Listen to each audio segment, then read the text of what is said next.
বিয়ে হয়েছে গত মাসে, এই 1 বছর পূর্ণ হলো। আর 1 বছরই এই প্রথম আমি একা একা বাড়ি গেলাম। এর আগে যতবার গেছি হয় বরের সঙ্গে অথবা শ্বশুরমশাই দিয়ে গেছেন। বেশ কয়েকবার আমার বাবা এসেও নিয়ে গেছে, কিন্তু মাস 4 হলো বাবা হঠাৎ মাসি বেটাকে চলে যাওয়ার পর কাজকর্ম সেরে সেই যে বাড়িতে এসেছি, আর বাড়ি যাওয়া হয়ে ওঠেনি। আসলে কদিন ধরেই মায়ের শরীরটা ভালো যাচ্ছিল না। ফোনে 4 বেলা খোঁজ নিচ্ছিলাম ঠিকই, কিন্তু মনটা খুব আনচান করছিল। আমার এই অস্থিরতা লক্ষ্য করে শাশুড়ি মা আগের রাতে বললেন, বুঝলে বৌমা, তুমি কালকেই বাড়ি চলে যাও। মায়ের শরীর এতটা খারাপ, এই সময় তুমি তো মেয়ে, তোমার যাওয়া দরকার, সেবা যত্ন করা দরকার।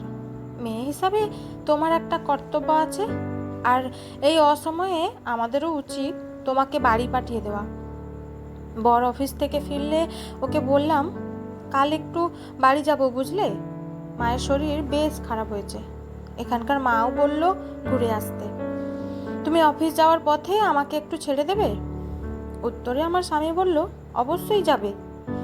আর শুধু দেখতে গিয়ে তো লাভ নেই, কদিন থেকে আসার মতো প্রিপারেশন নিয়েই নাও। একেবারে মাকে সুস্থ করে তবে ফিরবে। এবারই চিন্তা করতে হবে না। তুমি তাহলে অফিসে যাওয়ার সময় আমাকে নামিয়ে দিও কিন্তু। আমার স্বামী বলল, কেন? যতটুকু জানি তুমি বিয়ের আগে একা একাই স্কুল কলেজ করেছো, এখানেও টুকটাক বেরো মাঝে মধ্যে, তাহলে নিজের বাড়ি যাবে, প্রত্যেকবার সঙ্গে কাউকে নিতে হবে কেন? তোমার মা বাবা, তোমার বাড়ি, তুমি যখন ইচ্ছে যাবে আসবে, তাদের দেখাশোনা করবে, আপদে বিপদে পাশে থাকবে, এটাই তো স্বাভাবিক। কাল তুমি একাই যাবে। সেই মতো আমি বাড়ি ঢুকলাম। আগে থেকে খবর দিয়ে আসিনি, ভাবলাম একেবারে গিয়ে মাকে চমকে দেব। বেলা তখন 10টা মতো হবে। বেল বাজাতেই বৌদি এসে দরজা খুলে দিল। আমার একমাত্র দাদার বউ। সে তো আমাকে দেখেই এক মুখ হেসে বলল, আরে আরে বুনি যে, এসো এসো। আমি হেসে ভেতরে ঢুকে এলাম। দেখলাম বৌদি দরজায় দাঁড়িয়েই আছে। আমি বললাম, ও বৌদি, দাঁড়িয়ে আছো কেন?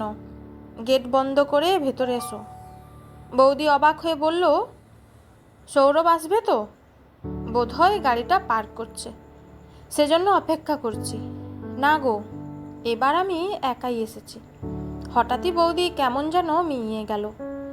আমার হাতের ট্রলিটার দিকে একবার তাকিয়ে শুধু বলল, ওহ, বাড়িতে সব ঠিকঠাক আছে তো?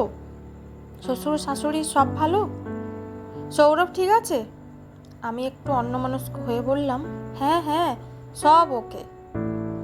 আসলে আমি ততক্ষণে মায়ের সঙ্গে দেখা করব বলে ছটফট করছিলাম। মায়ের ঘরে গিয়ে দেখি মা কলা আর ডিম সিদ্ধ খাচ্ছে বিছানায় বসে। চুল উস্কো খুস্কো, চোখগুলো কোটরে বসে গেছে, বেশ রোগা হয়ে গেছে। বাবা থাকতে ডবডবে করে সিঁদুর পরতো মা। সাদা সিঁথিতে এই প্রথম মাকে দেখে বুকটা কেমন হু হু করে উঠল। মনে মনে ভাবলাম কদিন একটু যত্ন করতে হবে। আমি মা বলে ছুটতে গিয়ে গলা জড়িয়ে ধরলাম। মা হেসে বলল, কখন এলি রে? সব খবর ভালো তো? তারপর আমার ওপর দিয়ে উকি ঝুঁকি দিচ্ছে দেখে জিজ্ঞাসা করলাম, কি হয়েছে, কাকে খুঁজছো? মা উদ্বিগ্ন হয়ে বলল, হ্যাঁ রে, সৌরভ কই, হাত পা ধুচ্ছে নাকি? আমি হেসে বললাম, কেন গো, আমি একা আসতে পারি না? একাই এসেছি, এখন কদিন থাকবো এখানে তোমাদের কাছে। মা শুনেই খাওয়া বন্ধ করে বিছানা থেকে নেমে পড়ল। ভ্রু কুঁচকে বলল, মানে, কাল রাতে ফোন করলি, আসবি, কিছু বললি না তো? সৌরভও কিছু বলল না, বেয়ানও তো ফোন টোন করেনি। কি হয়েছে বল তো ঠিক করে। তারপর আমার উত্তরের অপেক্ষা না করেই আমাকে ঠেলে দিয়ে বাইরে এলো। অসুস্থ শরীর, আর একটু হলেই পড়ে যেত। দেওয়াল ধরে দাঁড়িয়ে পড়ল। বারান্দায় রাখা আমার বড় ট্রলিটার দিকে তাকিয়ে যেন চমকে উঠল মা। আমাকে হাত ধরে ঘরে নিয়ে এসে দরজা বন্ধ করে দিয়ে সোজাসুজি আমার দিকে তাকিয়ে জিজ্ঞাসা করলো, কি হয়েছে ঠিক করে বল। নিশ্চয়ই কোনো অশান্তি করেছিস? তুই একা এসেছিস দেখেই আমার সন্দেহ হয়েছিল। ফোন কর সৌরভকে এক্ষুনি, আমি কথা বলবো। আমি বললাম, কেন মা? আমি নিজের বাড়িতে আসতে পারি না? ইচ্ছে হলে কটা দিন থাকতে পারি না? তার জন্য জামাইকে আসতেই হবে? তোমাদের কথা মতো এক মুঠো চাল দিয়ে ঋণ শোধ করে দিইনি বলেই কি আর বাড়িতে আমার জন্য ভাত বরাদ্দ নেই?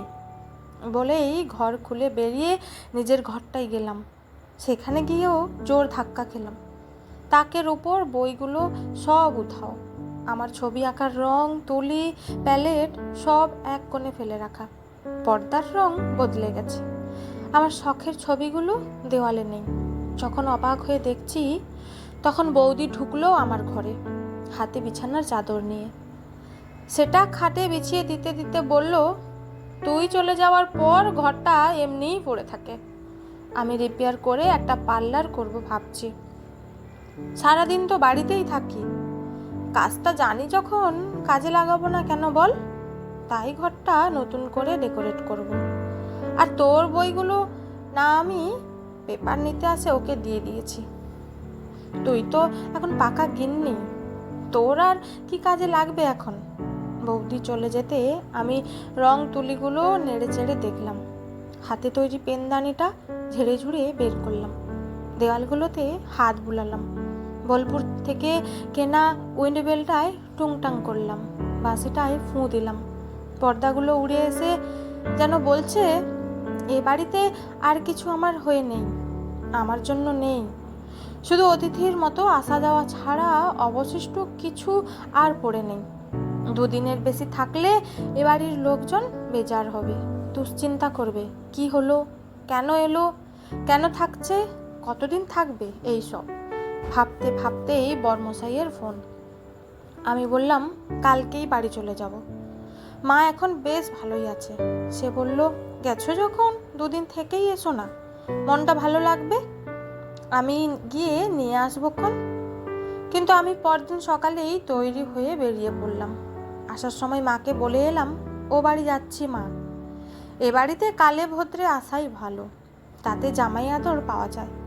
মা শুধু বলল, ছেলের বউ হয়ে গেলে মায়েরা পরাধীন হয়ে যায় রে, তার উপর স্বামী নেই, ছেলে ছেলের বউয়ের হাত তোলার মধ্যে থাকতে হয়। তখন মেয়ে জামাই দুদিনের জন্য আসবে, থাকবে, আনন্দ করে চলে যাবে, এতেই সুখ, এতেই শান্তি। ধাউস ট্রলি নিয়ে একা মেয়ে এলে বুক কাঁপে রে সব মায়েরই। কোনো মাই চায় না তার মেয়ে তার বাড়িতে থাকতে এসে দুটো কথা শুনুক, চোখের জল ফেলুক। মেয়ের মা হও, বুঝতে পারবি কত জ্বালা। সঙ্গে সঙ্গে ভেতর থেকে বৌদির ডাক শুনতে পেলাম। মাকে ডাকছে স্নান সেরে নিয়ে বাথরুম খালি করে দেওয়ার জন্য। বুঝলাম মাও এখন নিরুপায়। রাতে খেতে বসে যথারীতি সবাই গল্পগুজব করছে। স্বাভাবিকভাবে আমি মনমরা কাজ করতে হয় করে যাচ্ছি। এমন সময় শ্বশুরমশাই বলে উঠলেন, মাটনটা কে রান্না করেছে আজ? ভালো হয়নি। এমনিই কষ্ট হচ্ছিল, সরাসরি ভালো হয়নি শুনে আমার কান্না পেয়ে গেল। আমার চোখের কোণে জল লক্ষ্য করে শ্বশুরমশাই আমাকে ডেকে মাথায় হাত বুলিয়ে বললেন, মন খারাপ কেন মা লক্ষ্মীর? ভালো হয়নি মানে কি সবসময় খারাপ হয়েছে বোঝায়? আরে আমি বলছি শুধু ভালো হয়নি, দুর্দান্ত হয়েছে। বর ভাত খেতে খেতেই ইশারা করে বলল, জাস্ট সুপার। তারপর শ্বশুরমশাই জিজ্ঞাসা করলেন, বৌমা তুমি তো বেশ কদিন থাকবে বলে বাড়ি গেলে, আজই চলে এলে যে? ও মায়ের বাড়ি এটুকুই ভালো বাবা, বাড়ি ছেড়ে থাকতে ভালো লাগে না। চিন্তা হয় তোমরা কি করছো, কি খাচ্ছ, গাছগুলো জল পেলো কিনা, শাড়িগুলোই বা কে তুললো, মায়ের প্রেসারের ওষুধ খাওয়া হয়েছে তো, তোমার ছেলে ঠিক সময়ে ঘুম ভাঙলো কিনা। বলেই হঠাৎ মনে হলো, এরা তো একবারও মেনশন করে না ওটা আমার বাপের বাড়ি, অথচ মা বুঝিয়ে দিল এখন ওটা আমার বেড়াতে যাওয়ার একটা ডেস্টিনেশন। অজান্তেই আমার নিজের ঠিকানাটা অন্য বাড়ি হয়ে গেছে। দীর্ঘশ্বাস ফেলে বললাম, আইডি কার্ডগুলোই ঠিকানা বদলাতে হবে এবার। খিদে নেই, রাতে কিছু খাবো না বলে শুতে চলে যাচ্ছিলাম। শাশুড়ি মা ইশারায় একটু দাঁড়িয়ে যেতে বললেন। ওদের খাওয়া হয়ে গেলে ওরা উঠে গেল। আমাকে একটা চেয়ার দেখিয়ে বললেন, এখানে বসো। তারপর আমার প্রিয় পনিরের তরকারি আর ভাত নিয়ে এসে থালা ধরে এক তলা ভাত মুখে পুরে দিয়ে বললেন, তোমার মাটনে গন্ধ লাগে বলে আমি যে হাঁটুর ব্যথা নিয়ে পনিরের তরকারি করলাম এত কষ্ট করে, তোমার মনের কষ্টটাই সব? সারা রাত না খেয়ে থাকলে আমার কষ্ট হবে না? সব কটা ভাত শেষ করে হাত ধুয়ে এসে আমাকে বললেন, ছেলে মেয়ে নির্বিশেষে সব মানুষকেই জলের মতো হতে হয়। যেখানে থাকবে সেভাবে নিজেকে গুছিয়ে নিতে শিখতে হয়। আর কি সব বলে মেয়েদের নিজেদের কোনো বাড়ি হয় না? কে বলেছে হয় না? নিজের করে নিতে পারলেই নিজের বাড়ি হয়। এটাই এখন তোমার বাড়ি। এখানে তোমার অধিকার সবচেয়ে বেশি, তোমার দাবিও সব থেকে বেশি। মায়ের উপর অভিমান করো না। বৌদির মতো তুমিও এই বাড়িটা নিজের পছন্দ মতো, নিজের ইচ্ছে মতো গুছিয়ে নাও না। মায়ের বাড়িটা থাক না মাঝে মধ্যে হাওয়া বদলের জায়গা হয়ে। খুব অসুবিধা হবে কি? আমার তখন চোখের কোণে জল, অথচ মনটা কেমন হালকা হয়ে গেছে। এত জোর দিয়ে আমার বাড়িটাকে চিনিয়ে দেওয়ার জন্য মাকে একটু জড়িয়ে ধরতে গেলাম। মা কপট রাগ দেখিয়ে বলল, এটো মুখে সব এক করতে এসো না, যত আদিক্ষেতা। হ্যাঁ, সব সময় শাশুড়ি কথাটা জুড়ে না দিয়ে দু এক সময় প্রাণ খুলে মানুষটাকে মা বলেও তো বলা যায়। বিশেষ করে যে আমাদের নিজের মেয়ের মতো মনে করে যত্ন করে।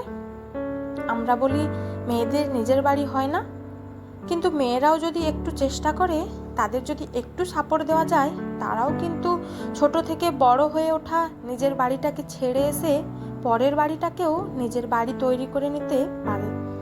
তারাও বিশ্বাস করতে পারে জন্ম অন্য বাড়িতে হলেও বাকি জীবন তার এখানেই কাটবে।